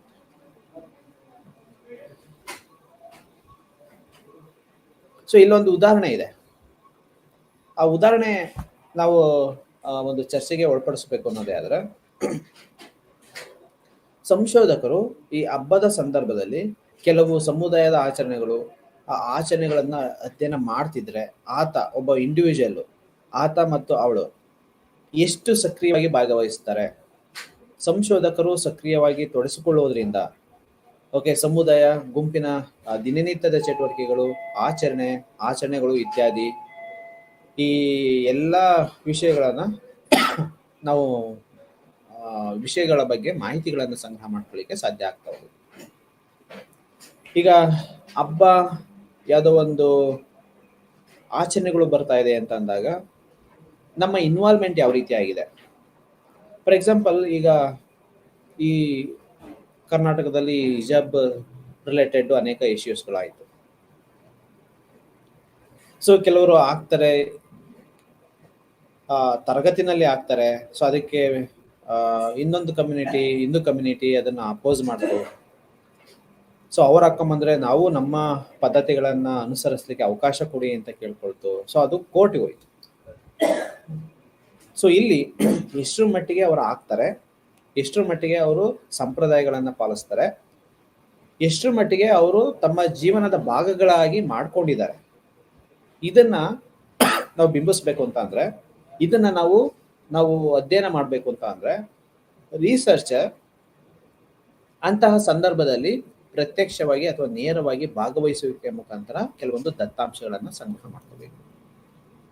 ಏನು ಒಂದು ವಿಧಿವಿಧಾನಗಳನ್ನ ನಾವು ಭಾಗವಹಿಸ್ತಾ ಇದೀವಿ, ಒಂದು ವಿಧಾನಗಳನ್ನ ನಾವು ಆಚರಣೆಗೆ ಒಳಪಡಿಸ್ಕೊಳ್ತಾ ಇದ್ದೀವಿ, ಅದರ ಹಿಂದೆ ಇರತಕ್ಕಂತಹ ಕಾರಣಗಳೇನು, ರೂಪುರೇಷೆಗಳೇನು, ನೀತಿ ನಿಯಮಗಳೇನು, ಅದಕ್ಕೆ ಎಷ್ಟು ಬದ್ಧರಾಗಿದ್ದಾರೆ, ಎಷ್ಟು ಸಮುದಾಯವಾಗಿ ಅವರು ತನ್ನನ್ನು ತಾನು ಗುರುತಿಸ್ಕೊಂಡಿದ್ದಾರೆ, ಈ ಎಲ್ಲ ಅಂಶಗಳನ್ನು ಅರ್ಥೈಸ್ಕೊಂಡಾಗ ಸೊ ಓಕೆ ಅವ್ರು ಮಾಡ್ತಾ ಇರ್ತಕ್ಕಂಥ ಹೋರಾಟಗಳು ಪರಿಣಾಮಕಾರಿಯಾಗಿ ಇರುತ್ತಾ ಇರಲ್ವಾ, ಎಷ್ಟು ನೈಜತೆಯಿಂದ ಕೂಡಿದೆ, ಎಷ್ಟು ಬೇರೆಯವರ ಇನ್ಫ್ಲೂಯೆನ್ಸ್ಗೆ ಒಳಗಾಗಿದೆ, ಇದನ್ನೆಲ್ಲದನ್ನು ಸಹ ನಾವು ಅಸೆಸ್ ಮಾಡಲಿಕ್ಕೆ ಸಾಧ್ಯ ಆಗ್ತಾ ಹೋಗುತ್ತೆ. ಸೊ ಆದ್ರಿಂದ ಈ ಸಮುದಾಯದೊಳಗಿನ ಭಾಗವಹಿಸುವಿಕೆ, ಸ್ವತಃ ರಿಸರ್ಚರ್ ಭಾಗವಹಿಸುವುದರ ಮುಖಾಂತರ ಒಂದು ಆಚರಣೆಯನ್ನ ಎಷ್ಟರ ಮಟ್ಟಿಗೆ ಅವರು ಮನಸ್ಪೂರ್ವಕವಾಗಿ ಅಥವಾ ಆಚರಣೆಗೆ ಬದ್ಧವಾಗಿ ಕಟುಬದ್ಧರಾಗಿ ಅವರು ಆಚರಣೆಗಳನ್ನ ಮಾಡ್ತಾ ಇದ್ದಾರೆ, ಅದಕ್ಕೆ ಒಂದು ಗೌರವವನ್ನು ಸೂಚಿಸ್ತಾ ಇದ್ದಾರೆ ಅನ್ನೋದನ್ನ ತಿಳ್ಕೊಳ್ಳಿಕ್ಕೆ ಈ ವಿಧಾನಗಳು ಆಬ್ವಿಯಸ್ಲಿ ಸಹಾಯಗಳನ್ನು ಮಾಡ್ತಾ ಹೋಗುತ್ತೆ. ಎರಡನೇದು ಭಾಗವಹಿಸದವರ ವೀಕ್ಷಣೆ. ಕೆಲವೊಂದು ಡೈರೆಕ್ಟ್ ಆಗಿ ಇನ್ವಾಲ್ವ್ ಆಗ್ಬಹುದು, ಕೆಲವೊಂದು ಡೈರೆಕ್ಟ್ ಆಗಿ ಇನ್ವಾಲ್ವ್ ಆಗದೇನೆ ಇರಬಹುದು. ಸೊ ಇಲ್ಲಿ ಏನಾಗುತ್ತೆ, ಭಾಗವಹಿಸುವವರ ಅವಲೋಕನ ಸಹಾಯದಿಂದ ಸಾಕಷ್ಟು ಮಾಹಿತಿಗಳನ್ನು ಸಂಗ್ರಹಿಸಬಹುದು. ಸೊ ಅಂದ್ರೆ ಈ ರೀತಿ ವೀಕ್ಷಣೆಯು ಹಲವಾರು ಸವಾಲುಗಳು ಮತ್ತು ಸಮಸ್ಯೆಗಳನ್ನು ಹೊಂದಿದೆ. ಅಂತ ಸವಾಲುಗಳು ಏನಪ್ಪಾ ಅಂತಂದ್ರೆ, ಭಾಗವಹಿಸುವದವರ ವೀಕ್ಷಣೆಯನ್ನು ಬಳಸಿಕೊಳ್ಳುವುದು, ಇದರಲ್ಲಿ ಅಧ್ಯಯನ ಮಾಡಲಾಗುತ್ತಿರುವ ಚಟುವಟಿಕೆಗಳು, ಘಟನೆಗಳು, ವಿದ್ಯಮಾನಗಳಲ್ಲಿ ಭಾಗವಹಿಸುವವರ ಜೊತೆಗೆ ಸಂಶೋಧಕರು ವೀಕ್ಷಕರು ಭಾಗವಹಿಸುವುದಿಲ್ಲ. ಓಕೆ, ಸೊ ಏನೋ ಒಂದು ಘಟನೆ ಇರುತ್ತೆ, ಅದನ್ನ ಘಟನೆಗಳ ಪಾಸಿಟಿವ್ ವೈಬ್ ಏನು, ನೆಗೆಟಿವ್ ವೈಬ್ ಏನು ಎಲ್ಲದನ್ನು ಸಹ ಕುರಿತುಕೊಂಡು ಅದಕ್ಕೆ ಸಂಬಂಧಿಸಿದ ಮಾಹಿತಿಗಳನ್ನು ಹೇಳುವಂಥದ್ದು ಒಂದು ಭಾಗ. ಡೈರೆಕ್ಟ್ ಇನ್ವಾಲ್ವ್ಮೆಂಟ್ ಏನಿರುತ್ತೆ, ಡೈರೆಕ್ಟ್ ಇನ್ವಾಲ್ವ್ಮೆಂಟ್ ಅಲ್ಲಿ ಇರ್ತಕ್ಕಂಥ ಅನೇಕ ನ್ಯೂನತೆಗಳನ್ನ ಸೊ ಅಲ್ಲಿದ್ದಾರೆ ಅಂತಂದ್ರೆ, ಈಗ ನಾನು ಅಥವಾ ಒಬ್ಬ ರಿಸರ್ಚರು ಒಂದು ಸಮುದಾಯದಲ್ಲಿ ಭಾಗವಹಿಸ್ತಾ ಇದ್ದಾನೆ, ಅಬ್ಸರ್ವ್ ಮಾಡ್ತಾ ಇದ್ದಾನೆ, ನನ್ನ ವರ್ತನೆಗಳನ್ನು ಅಬ್ಸರ್ವ್ ಮಾಡ್ತಾ ಇದ್ದಾನೆ ಅಂತ ಅವನಿಗೆ ಅನ್ಸಿದ್ರೆ, ಸೊ ಅಲ್ಲಿ ಪಾಲಿಶ್ ಆಗುವಂಥದ್ದು, ಓಕೆ ಶುಗರ್ ಕೋಟ್ ಆಗುವಂಥದ್ದು ಸಾಧ್ಯತೆಗಳು ಹೆಚ್ಚಾಗಿರುತ್ತೆ. ಸೊ ಹಾಗಾಗಿ ಏನ್ ಮಾಡಬೇಕು, ಭಾಗವಹಿಸ್ದಲೇನೆ ಸೊ ಕೆಲವೊಂದು ದೂರ ನಿಂತು ಆ ಸಮುದಾಯಕ್ಕೆ ಅಥವಾ ವ್ಯಕ್ತಿಗೆ ಗೊತ್ತಾಗದ ರೀತಿಯಲ್ಲಿ ಒಬ್ಬ ವ್ಯಕ್ತಿಯ ಸಮುದಾಯದ ವರ್ತನೆಯ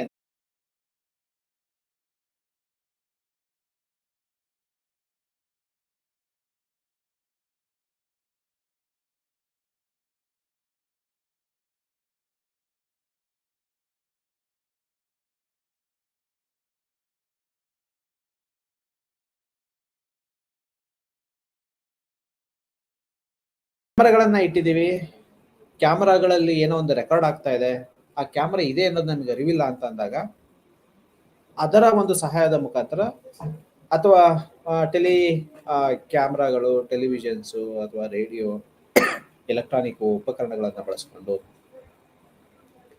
ವ್ಯಕ್ತಿಯ ವರ್ತನೆಗಳನ್ನು ಅಸೆಸ್ ಮಾಡಬಹುದು. ಸೊ ಅಂತಹ ವಿಧಾನಗಳನ್ನ ನಾವು ಈ ಭಾಗವಹಿಸದವರ ವೀಕ್ಷಣೆ ಅಂದ್ರೆ ನೇರವಾಗಿ ಭಾಗವಹಿಸೋದಿಲ್ಲ, ಬಟ್ ಇಂಡೈರೆಕ್ಟ್ ಆಗಿ ನಾವು ನಮ್ಮ ಭಾಗವಹಿಸುವಿಕೆ ಅಲ್ಲಿರುತ್ತೆ, ಆ ಅವಲೋಕನ ಇರುತ್ತೆ, ಸೂಕ್ಷ್ಮವಾದ ಮಾಹಿತಿಗಳನ್ನು ನಾವು ಕಲೆಕ್ಟ್ ಮಾಡ್ಕೊಳ್ತೀವಿ, ಆ ಕಲೆಕ್ಟ್ ಮಾಡ್ಕೊಂಡಿರ್ತಕ್ಕಂಥ ಮಾಹಿತಿಯನ್ನ ಇಂಟರ್ಪ್ರಿಟ್ ಅನ್ನ ಮಾಡ್ತೀವಿ. ಈ ಪ್ರಕಾರದ ಕೆಲವು ಅನುಕೂಲತೆಗಳು ವಸ್ತುನಿಷ್ಠತೆ ಮತ್ತು ತಟಸ್ಥವಾಗಿರುವ ಸಾಮರ್ಥ್ಯಗಳನ್ನು ಸಹ ಒಳಗೊಂಡಿದೆ. ಸೊ ಇದರ ಡ್ರಾಬ್ಯಾಕ್ಸ್ ಏನಪ್ಪಾ ಅಂತ ಅಂದ್ರೆ, ತಟಸ್ಥವಾಗಿದ್ದಾರೆ ಅಂತ ಅಂದಾಗ, ನ್ಯೂಟ್ರಲ್ ಆಗಿದ್ದಾರೆ, ಏನು ಆಕ್ಟಿವಿಟೀಸ್ ಮಾಡ್ತಾ ಇಲ್ಲ, ಏನು ಬಾಯಿ ಬಿಡಿಸ್ಲಿಕ್ಕೆ ಆಗ್ತಾ ಇಲ್ಲ ಅಂತ ಅಂದಾಗ ಸೊ ಏನು ಪ್ರಯೋಜನ ಇಲ್ಲ, ಎಷ್ಟನ್ನು ಅಬ್ಸರ್ವ್ ಮಾಡಿದ್ರು. ಈಗ ಏನೋ ಒಂದು ಕ್ರೈಮ್ ಮಾಡಿ ಬಂದಿರ್ತಾರೆ, ಅದನ್ನ ಎಲ್ಲೂ ಸಹ ಎಕ್ಸ್ಪ್ರೆಸ್ ಮಾಡೋದಿಲ್ಲ, ಸೊ ಎಲ್ಲೂ ಸಹ ಹೇಳ್ಕೊಳೋದಿಲ್ಲ, ಎಲ್ಲೂ ಸಹ ಆ ಒಂದು ಮಾತುಗಳನ್ನ ಆಚೆ ತೆರೆಯೋದಿಲ್ಲ. ಸೊ ಏನೂ ಬಂದಿಲ್ಲ, ಅದ್ರ ಬಗ್ಗೆ ಒಪಿನಿಯನ್ಸ್ ಕೊಡ್ತಾ ಇಲ್ಲ, ಪಾಸಿಟಿವ್ ನೆಗೆಟಿವ್ ಇವರನ್ನು ಅಸೆಸ್ ಮಾಡೋದೇ ಗೊತ್ತಾಗ್ತಾ ಇಲ್ಲ ಅಂತ ಅಂದಾಗ ಸೊ ಎಷ್ಟು ದಿನ ಅಂತ ಅಬ್ಸರ್ವ್ ಮಾಡೋದು, ಎಷ್ಟು ವರ್ಷ ಅಂತ ಅಬ್ಸರ್ವ್ ಮಾಡೋದು. ಸೊ ಎಷ್ಟು ಅಬ್ಸರ್ವ್ ಮಾಡಿದ್ರು ಅದ್ರ ಬಗ್ಗೆ ಅವರ ಅಭಿಪ್ರಾಯಗಳು ಕಲೆಕ್ಟ್ ಮಾಡ್ಕೊಳಕ್ಕಾಗ್ತಾ ಇಲ್ಲ. ಸೊ ಯಾವಾಗ ಇಂಡೈರೆಕ್ಟ್ ಆಗಿದೀವಿ ಅಂತ ಅಂದಾಗ ಜಸ್ಟ್ ಏನೋ ಒಂದು ಇದ್ರ ಮುಖಾಂತರ ನಾವು ಅಸೆಸ್ ಮಾಡ್ತಾ ಇದೀವಿ ಅಂತ ಅಂದಾಗ ಗಮನಿಸ್ಕೊಳ್ಳಿಕ್ಕೆ ಆಗೋದಿಲ್ಲ. ತಟಸ್ಥವಾಗಿದ್ದಾರೆ, ನ್ಯೂಟ್ರಲ್ ಆಗಿದ್ದಾರೆ, ಅಥವಾ ಏನು ಭಯನೇ ಬಿಡ್ತಾ ಇಲ್ಲ. ಸೊ ಎಷ್ಟು ಅಬ್ಸರ್ವ್ ಮಾಡಿದ್ರು ಅದರಿಂದ ಪ್ರಯೋಜನ ಇಲ್ಲ. ಸೊ ಇದೊಂದು ಡ್ರಾಬ್ಯಾಕ್ಸ್. ಸೊ ಅಲ್ಲಿ ನೇರವಾಗಿ ಇನ್ವಾಲ್ವ್ಮೆಂಟ್ ಇತ್ತು ಅಂತ ಅಂದಾಗ ಸೊ ಕೆಲವೊಂದು ಎಲಿಮೆಂಟ್ಗಳನ್ನ ನಾವು ಪುಷ್ ಮಾಡ್ಬೋದು, ಒಂದು ಚರ್ಚೆಯನ್ನು ಒಂದು ಡೈರೆಕ್ಷನ್ಗೆ ನಾವು ತೆಗೆದುಕೊಂಡು ಹೋಗ್ಬೋದು. ಅಥವಾ ಒಂದು ಕಾನ್ವರ್ಸೇಷನ್ ನಡೀತಾ ಇದೆ ಅಂತಂದಾಗ ಈಗ ನಿಮ್ಮ ಹೆಸರು ಹೇಳಿ ಅಂತಂದಾಗ ಅವ್ರ ಹೆಸರು ಹೇಳ್ತಾರೆ, ನೀವು ಏನು ಕೆಲಸ ಮಾಡ್ತಾ ಇದ್ದೀರಾ ಅಂತಂದಾಗ ಸೊ ನಾವು ಏನ್ ಕೇಳ್ತೀವಿ ಅದಕ್ಕೆ ಅಟ್ಲೀಸ್ಟ್ ರಿಯಾಕ್ಟ್ ಅನ್ನ ಮಾಡ್ತಾ ಹೋಗ್ತಾರೆ. ಅಥವಾ ಕೆಲವೊಂದು ಏನು ಹೇಳ್ಬೇಕು ಏನು ಹೇಳ್ಬಾರ್ದು ಅದನ್ನ ಎಷ್ಟು ಪಾಲಿಶ್ ಮಾಡಬೇಕು, ಎಷ್ಟು ಸೊ ಅವ್ರ ಫೇಶಿಯಲ್ ಎಕ್ಸ್ಪ್ರೆಷನ್, ಅವರ ಬಿಹೇವಿಯರ್, ಇದ್ರ ಮುಖಾಂತರ ನಾವು ಆಕ್ಚುಯಲ್ ಮಾಹಿತಿಯನ್ನ ಕಲೆಕ್ಟ್ ಮಾಡ್ಕೋಬಹುದು.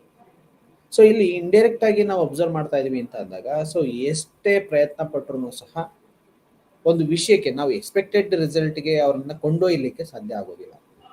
ಇದೊಂದು ಮೇಜರ್ ಡ್ರಾಬ್ಯಾಕ್.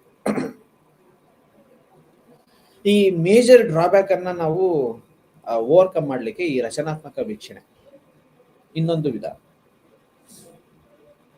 ಸೊ ಏನು ರಚನಾತ್ಮಕ ವೀಕ್ಷಣೆ ಅಂದ್ರೆ ಸ್ಟ್ರಕ್ಚರ್ಡ್.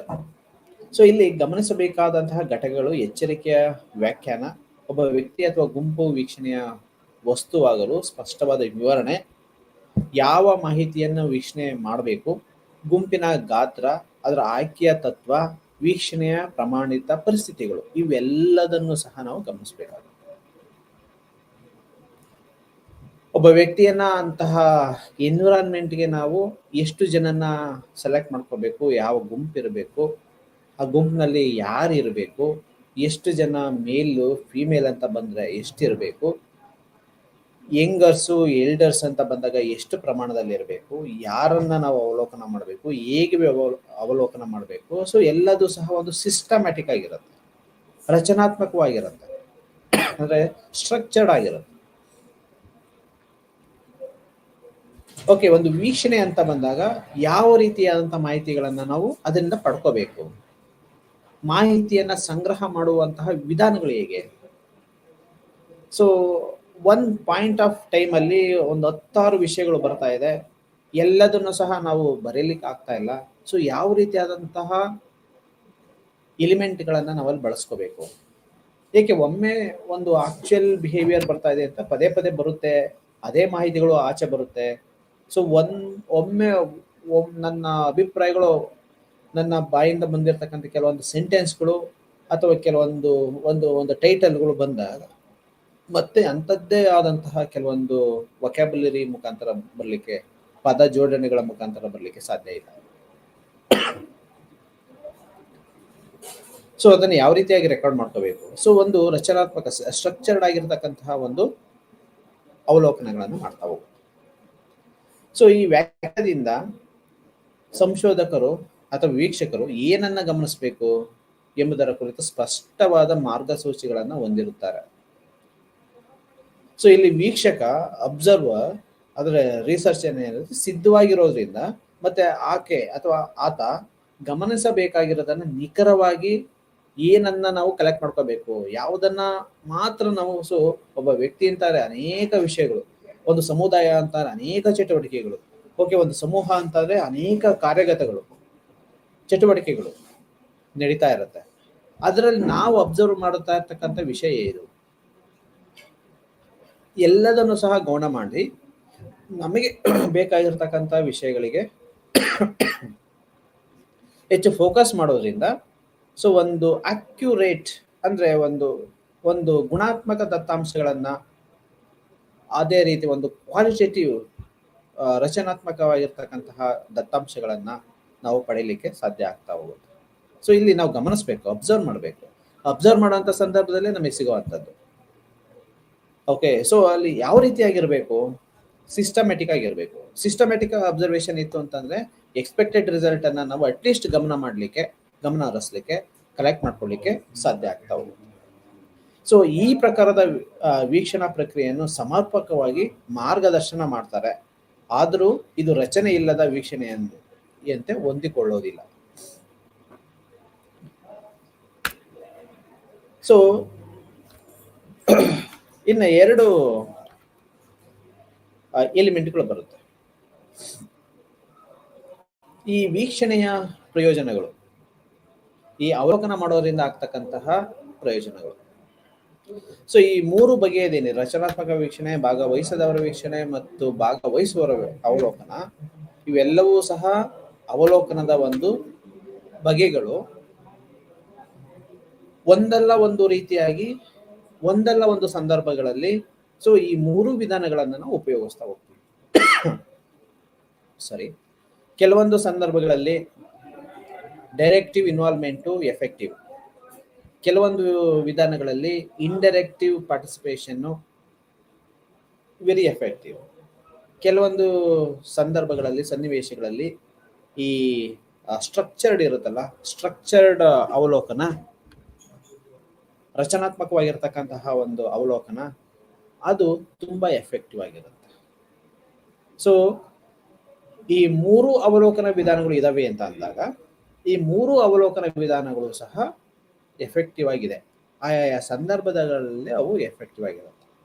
ರಿಸರ್ಚ್ ಅಂತ ಅಂದ್ರೆ ಕೇವಲ ಕ್ವಾಲಿಟೇಟಿವ್ ಅಂತಾನೆ ಅಲ್ಲ, ದತ್ತಾಂಶವನ್ನು ಅಬ್ಸರ್ವ್ ಮಾಡಲೇಬೇಕು ಅಂತ ಏನಿಲ್ಲ, ಇಂಟರ್ವ್ಯೂ ಮಾಡಬೇಕು ಅಂತಾನೆ ಏನಿಲ್ಲ, ಕೇಸ್ ಹಿಸ್ಟ್ರಿ ಮುಖಾಂತರ ಕಲೆಕ್ಟ್ ಮಾಡ್ಕೋಬೇಕು ಅಂತಾನೆ ಏನಿಲ್ಲ, ಕ್ವಶನೇರ್ ಮುಖಾಂತರನೇ ಕಲೆಕ್ಟ್ ಮಾಡ್ಕೋಬೇಕು ಅಂತ ಏನಿಲ್ಲ.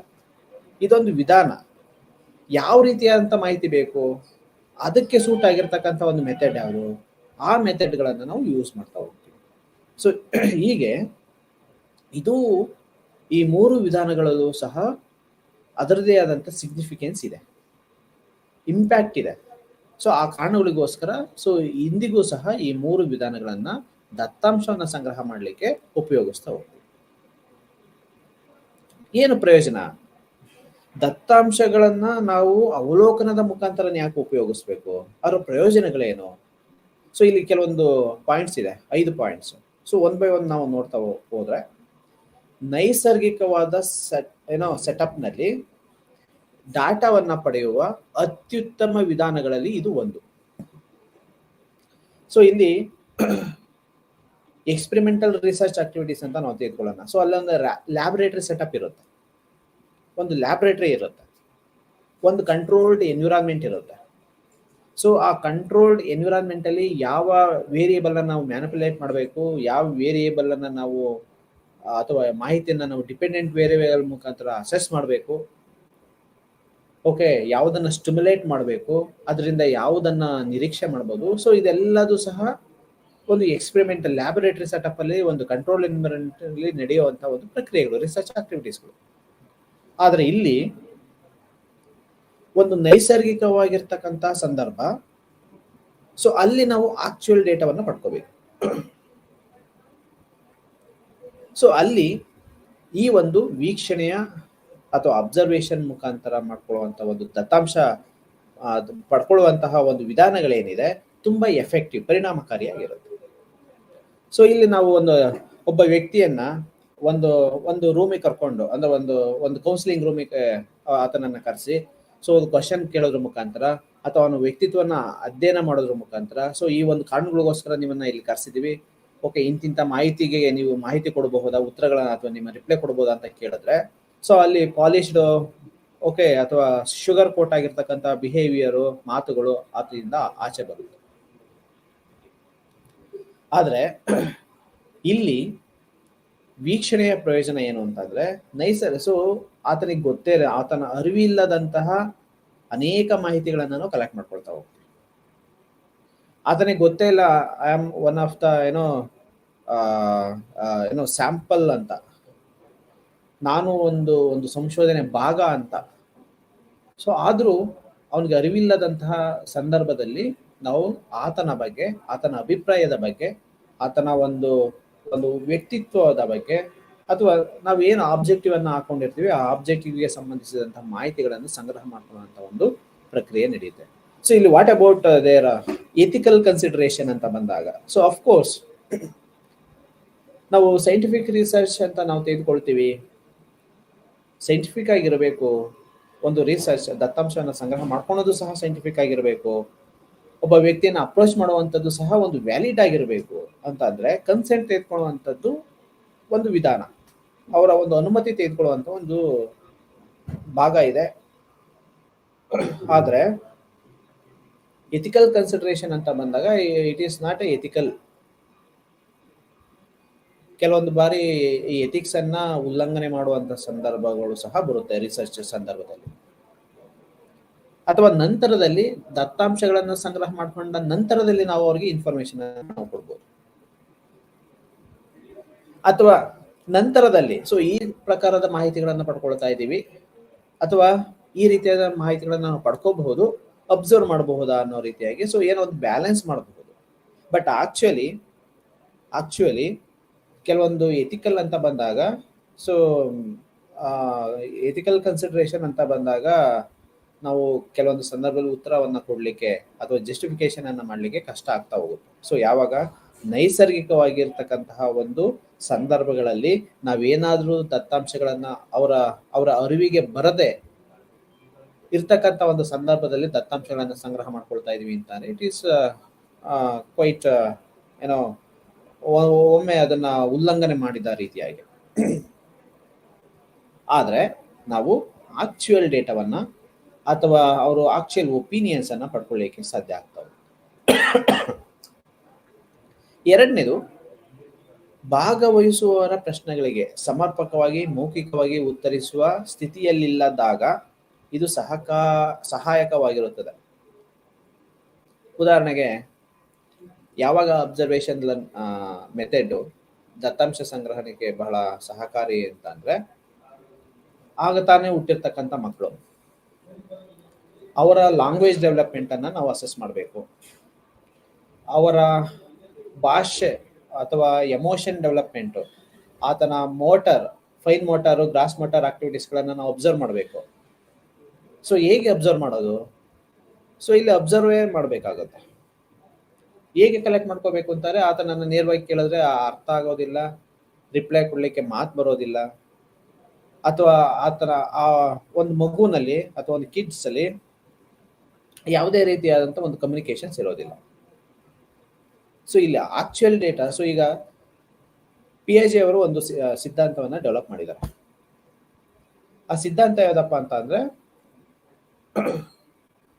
ಕಾಗ್ನೇಟಿವ್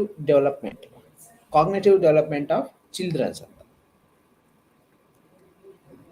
ಅಪ್ ಟು 14 years ನಮ್ಮಲ್ಲಿ ಹೇಗೆ ಕಾಗ್ನೇಟಿವ್ ಡೆವಲಪ್ ಆಗುತ್ತೆ ಫ್ರಮ್ ಬಿಗಿನಿಂಗ್ ಅಂತ ಅಂದ್ರೆ after delivery, the first day after delivery till 14 years ನಮ್ಮ ಓವರ್ ಆಲ್ ಕಾಗ್ನೇಟಿವ್ ಡೆವಲಪ್ಮೆಂಟ್ಗಳು ಯಾವ ರೀತಿಯಾಗಿ ಸಾಗ್ತಾ ಹೋಗುತ್ತೆ ಅದನ್ನ 4 ಸ್ಟೆಪ್ಸ್ ಮುಖಾಂತರ ಎಕ್ಸ್ಪ್ಲೈನ್ ಮಾಡ್ತಾ ಹೋಗ್ತಾರೆ. ಸೊ ಅಲ್ಲಿ ಯಾವುದೇ ರೀತಿಯಾದ ಕ್ವಶನ್ ಫಾರ್ಮೇಶನ್ ಇಲ್ಲ, ಕ್ವಶನ್ಸ್ ಕೇಳಿ ಉತ್ತರಗಳನ್ನ ಪಡ್ಕೊಂಡಿಲ್ಲ. ಸೊ ಅಲ್ಲಿ ಯೂಸ್ ಮಾಡಿರ್ತಕ್ಕಂತಹ ಒಂದು ವಿಧಾನ ಅವಲೋಕನ ವಿಧಾನ. ಆ ಮಕ್ಕಳು ಯಾರ ಮೇಲೆ ಸಂಶೋಧನೆಗಳನ್ನ ಮಾಡಿದ್ದಾರೆ, ಅಬ್ಸರ್ವೇಷನ್ ಅನ್ನ ಯಾರ ಮೇಲೆ ಮಾಡಿದ್ದಾರೆ ಅಂತ ಆದ್ರೆ ಪಿಯಾಜೆ ತನ್ನ ಸ್ವತಃ ಮಕ್ಕಳ ಮೇಲೆ ಅಬ್ಸರ್ವೇಷನ್ ಅನ್ನ ಮಾಡಿದ್ದಾರೆ. ಸೊ ಎಷ್ಟು ವರ್ಷ ಮಾಡಿದ್ದಾರೆ? 14 years. ಸೊ ಇದು ಕ್ರಾಸ್ ಸೆಕ್ಷನಲ್ ಸ್ಟಡೀಸ್ ಅಲ್ಲ, ಲಾಂಗಿಟ್ಯೂಡಿನಲ್ ಸ್ಟಡಿ. ಕ್ರಾಸ್ ಸೆಕ್ಷನ್ ಅಲ್ಲಿ ಅಂತ ಅಂದ್ರೆ ಒಂದು ವರ್ಷದಲ್ಲಿ ಒಂದೊಂದು ವರ್ಷದವ್ರನ್ನ ಮೇಲೆ ತೆಗೆದುಕೊಂಡು ಸೊ ಅವ್ರ ಕಾಗ್ನಿಟಿವ್ ಡೆವಲಪ್ಮೆಂಟ್ ಹೇಗಾಗುತ್ತೆ ಅನ್ನೋದನ್ನ ಅಬ್ಸರ್ವ್ ರಿಪೋರ್ಟ್ ಮಾಡುವಂಥದ್ದು cross sectional study. Longitudinal studies ಅನ್ನು ಬಳಸ್ಕೊಂಡಿದ್ದಾರೆ. ಅಂದ್ರೆ ಫ್ರಮ್ ಬಿಗಿನಿಂಗ್, ಡೆಲಿವರಿ ಆದ ತಕ್ಷಣ ಅಥವಾ ಆ ದಿನದಿಂದ ಸೊ 14 years ವರೆಗೂ ಪ್ರತಿ ದಿನದ ಡೆವಲಪ್ಮೆಂಟ್, ಪ್ರತಿ ದಿನದ ಒಂದು ಬೆಳವಣಿಗೆ, ಪ್ರತಿದಿನ ಅವರಲ್ಲಿ ಕಂಡುಕೊಂಡಿರ್ತಕ್ಕಂತಹ ಹೊಸ ವಿಷಯಗಳು ಕಾಗ್ನಿಟಿವ್ ಡೆವಲಪ್ಮೆಂಟ್ಗೆ ಸಂಬಂಧಿಸಿದಂತ ರೆಕಾರ್ಡ್ ಮಾಡ್ಕೊಳ್ತಾ ಹೋಗಿದ್ದಾರೆ, ಗುರುತಿಸ್ಕೊಳ್ತಾ ಹೋಗಿದ್ದಾರೆ. ಅಬ್ಸರ್ವೇಷನ್ ಮುಖಾಂತರ ಅದನ್ನ ರಿಪೋರ್ಟ್ ಮಾಡಿದ್ದಾರೆ. ಅದನ್ನ ಒಂದು ಥಿಯರಿಯಾಗಿ 4 ಸ್ಟೇಜ್ ಮುಖಾಂತರ ಎಕ್ಸ್ಪ್ಲೈನ್ ಮಾಡಿದ್ದಾರೆ. Now it is one of the popular theory. ಎಲ್ರೂ ಸಹ ಅದನ್ನ ಆ ಮುಖಾಂತರ ನಾವು ಯಾವುದೋ ಒಂದು ಸಿದ್ಧಾಂತಕ್ಕೆ ನಾವು ಎಕ್ಸ್ಪ್ಲೈನ್ ಮಾಡ್ತೀವಿ, ಕೋಟ್ ಮಾಡ್ಕೊಳ್ತೀವಿ ಅಂತಂದ್ರೆ ಪಿಯಾಜೆ ಸಿದ್ಧಾಂತಗಳನ್ನು ನಾವು ಕೋಟ್ ಮಾಡ್ಕೊಳ್ಳೋ ಅಂಥದ್ದನ್ನು ಸಹ ನಾವು ನೋಡ್ತೀವಿ. ಸೊ ಇಲ್ಲಿ ಬಳಸ್ಕೊಂಡಿರ್ತಕ್ಕಂಥ ವಿಧಾನ ಯಾವುದು? ಅವಲೋಕನ ವಿಧಾನ.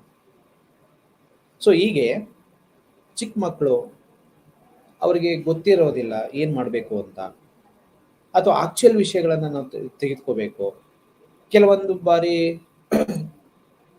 ಈಗ ನೋಡಿ,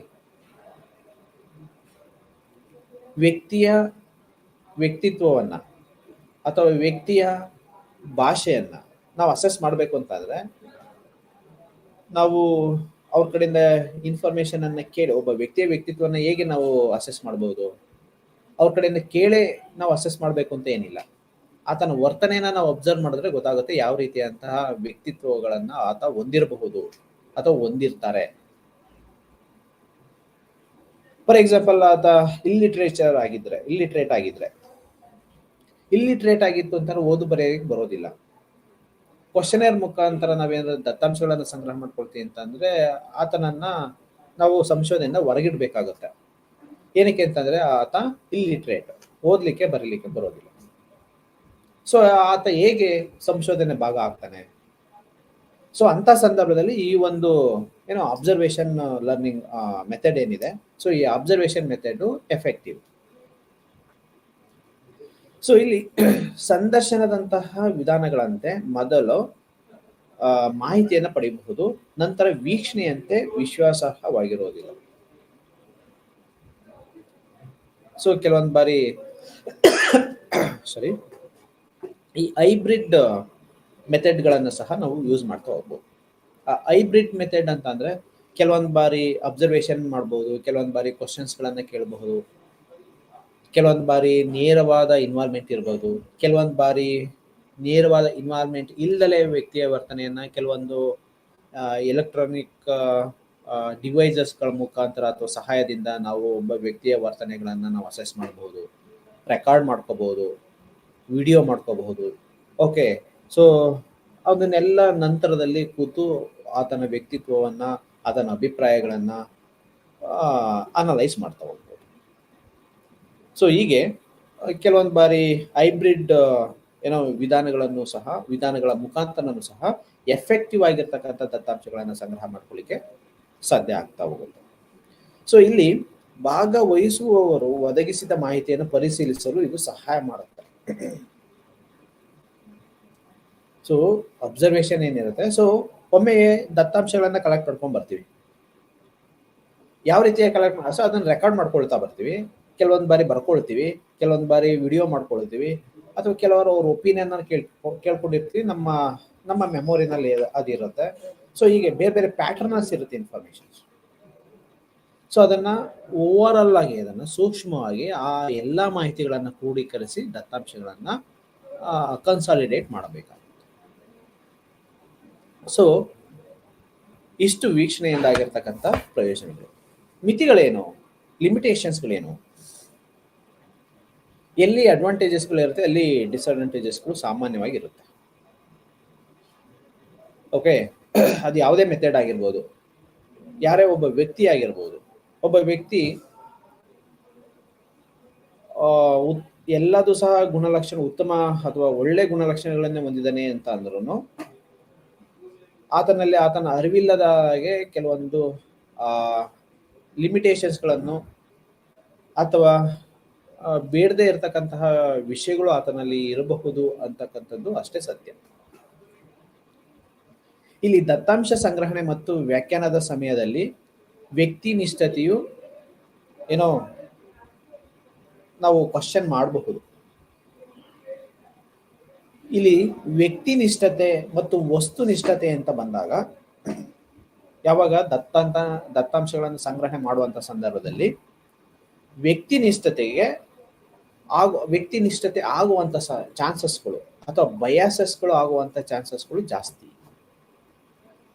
ಯಾವ ರೀತಿಯಾದಂಥ ಬಯಾಸು ಅಥವಾ ವ್ಯಕ್ತಿ ನಿಷ್ಠತೆ ಕಾಣಬಹುದು, ಅರಿತಾಡಬಹುದು ಅಂತ ಅಂದ್ರೆ, ಈಗ ಯಾವುದು ನಮ್ಮ ಕಮ್ಯುನಿಟಿಯವರು ಅಥವಾ ನಮ್ಮ ಗೊತ್ತಿರ್ತಕ್ಕಂಥ ವ್ಯಕ್ತಿ ಆತನ ನೆಗೆಟಿವ್ ಹೆಂಗೆ ನಾನು ರಿಪೋರ್ಟ್ ಮಾಡುವಂಥದ್ದು, ಆತ ನನಗೆ ಬೇಕಾಗಿರುವಂಥವನು, ಸೊ ಆತನ ಕೆಲವೊಂದು ಮಾಹಿತಿಗಳನ್ನು ಹೈಡ್ ಮಾಡುವಂಥದ್ದು.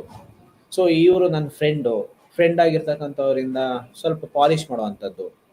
ಸೊ ಹೀಗೆ ವಸ್ತುನಿಷ್ಠತೆಯ ಬದಲಾಗಿ ಕೆಲವೊಂದು ಬಾರಿ ವ್ಯಕ್ತಿನಿಷ್ಠತೆ ಅಂಶಗಳು ಹೆಚ್ಚು ಮೌಲ್ಯೀಕರಣ ಆಗುವಂತ ಸಾಧ್ಯತೆಗಳು ಹೆಚ್ಚು ಅಂತ ಹೇಳ್ಬೋದು. ಓಕೆ, ಸೊ ಅಬ್ಸರ್ವೇಷನ್, ಯಾರು ಒಂದು ಆಫೀಸಿಗೆ ಬರ್ತೀವಿ, ಸೊ ಆಫೀಸ್ ಯಾರು ವರ್ಕ್ ಮಾಡ್ತಾರೆ ಅನ್ನೋದನ್ನ ನಾವು ತಿಳ್ಕೊಬೇಕು. ಯಾರೋ ನಮ್ಮ ಪರಿಚಯನೇ, ನಮ್ಮ ರಿಲೇಟಿವ್ ಆತ, ಸೊ ಅದನ್ನ ಬಗ್ಗೆ ನಾವು ಹೇಗೆ ರಿಪೋರ್ಟ್ ಮಾಡೋದು. ಸೊ ಇಲ್ಲಿ ವಸ್ತುನಿಷ್ಠತೆ ಹೋಗಿ ವ್ಯಕ್ತಿನಿಷ್ಠತೆಯಾಗಿ ಬದಲಾಗುವಂತ ಸಾಧ್ಯತೆಗಳು ಜಾಸ್ತಿ. ನೆಕ್ಸ್ಟ್ ಎರಡನೇದು, ವೀಕ್ಷಕರ ಗುಣಲಕ್ಷಣಗಳಾದ ವರ್ತನೆ, ನಂಬಿಕೆ, ಆತನ ಅನುಭವಗಳು, ಸಹ ವ್ಯಕ್ತಿಗಳು, ಘಟನೆ, ವಿದ್ಯಮಾನಗಳ ಬಗ್ಗೆ ಆತನ ಗ್ರಹಿಕೆಯ ಮೇಲೆ ಕೆಲವೊಂದು ವಿಷಯಗಳು ಪ್ರಭಾವ ಬೀರಬಹುದು. ಈಗ ಒಬ್ಬ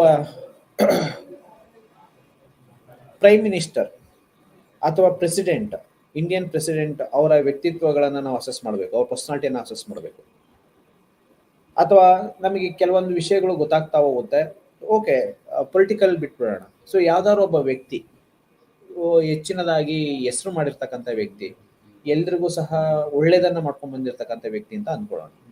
ಆತನ ಬಗ್ಗೆ ಏನೋ ಒಂದು ವಿಷಯ ನೆಗೆಟಿವ್ ಆಗಿ ಬಂದಾಗ ಅದನ್ನ ನಾವು ಇಗ್ನೋರ್ ಮಾಡ್ಬಿಡ್ತೀವಿ.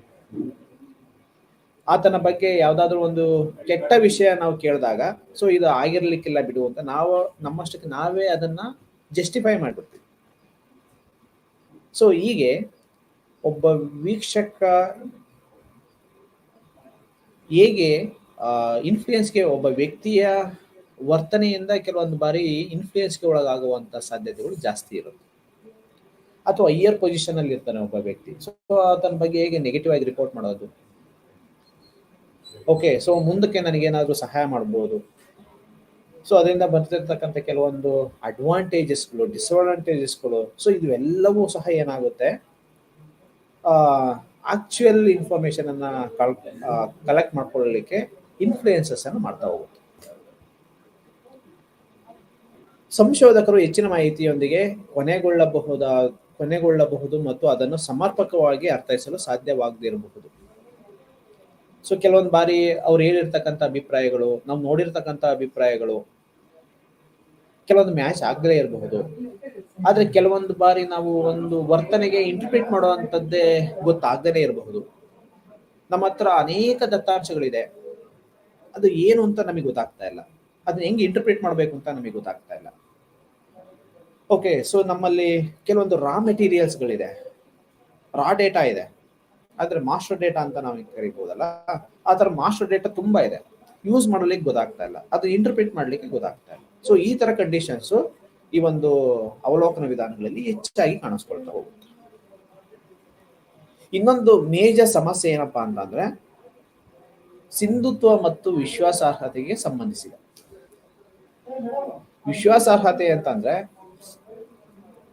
ಒಮ್ಮೆ ಒಬ್ಬ ವ್ಯಕ್ತಿ ಒಂದು ಅಭಿಪ್ರಾಯಗಳನ್ನ ವ್ಯಕ್ತಪಡಿಸ್ತಾನೆ ಅಂತಂದ್ರೆ ಅದೇ ಅಭಿಪ್ರಾಯಗಳನ್ನ ಪದೇ ಪದೇ ಅವನು ವ್ಯಕ್ತಪಡಿಸ್ತಾ ಇರಬಹುದು, ಅದನ್ನ ವಿಶ್ವಾಸಾರ್ಹತೆ ಅಂತ ಕರೀತಾರೆ, ಅದನ್ನ ನಂಬಬಹುದು ಅಂತ ನಾವು ಕರಿತೀವಿ. ಬಟ್ ಇಲ್ಲಿ ಅವಲೋಕನ ಮಾಡೋದ್ರಲ್ಲಿ ಅವನಿಗೆ ಗೊತ್ತಿಲ್ಲದೆ ನಾವೇನಾದ್ರು ಅವಲೋಕನ ಮಾಡ್ತಾ ಇದೀವಿ ಅಂತಂದ್ರೆ ಅಂತ ಅಭಿಪ್ರಾಯಗಳು ಒಮ್ಮೆ ಬರ್ಬೋದು ಅಥವಾ 2 ಬಾರಿ ಬರ್ಬೋದು ಅಷ್ಟೇ, ಪದೇ ಪದೇ ಬರೋದಿಲ್ಲ. ಸೊ ಅದನ್ನ ಹೆಂಗ್ ನಂಬೋದು ನಾವು? ಪಡ್ಕೊಂಡಿರ್ತಕ್ಕಂಥ ಡೇಟಾ ಜೆನ್ಯೂನ್ ಅಂತ ನಮ್ಗೆ ಏನ್ ಗೊತ್ತು? ಅವ್ನ ಥಾಟ್ ಪ್ರೊಸೆಸ್ ಅಲ್ಲಿ ಬಂತ ಅಥವಾ ಜಸ್ಟ್ ಫ್ಲೋನಲ್ಲಿ ಬಂತ? ಸೊ ಹೇಗೆ ನಾವು ಅರ್ಥೈಸ್ಕೊಳ್ಳೋದು? ವಿಶ್ವಾಸಾರ್ಹತೆ ಏನು? ಇದೊಂದು ಬಿಗ್ ಕ್ವಶನ್. ಸೊ ಹೀಗೆ ಲಿಮಿಟೇಷನ್ಸ್ಗಳು ಇರುತ್ತೆ. ಕೆಲವೊಂದು ಬಾರಿ ಅದರದೇ ಆದಂತಹ ಸಂದರ್ಭದಲ್ಲಿ ಕೆಲವೊಂದು ಉಪಯೋಗಗಳು, ಪ್ರಯೋಜನಗಳು ಇರುತ್ತೆ. ಸೊ ಇಲ್ಲಿಗೆ ಕಂಟೆಂಟ್ ಮತ್ತು ಸಮಯ ಮುಗಿದಿದೆ. ಎಲ್ಲರಿಗೂ ಧನ್ಯವಾದ.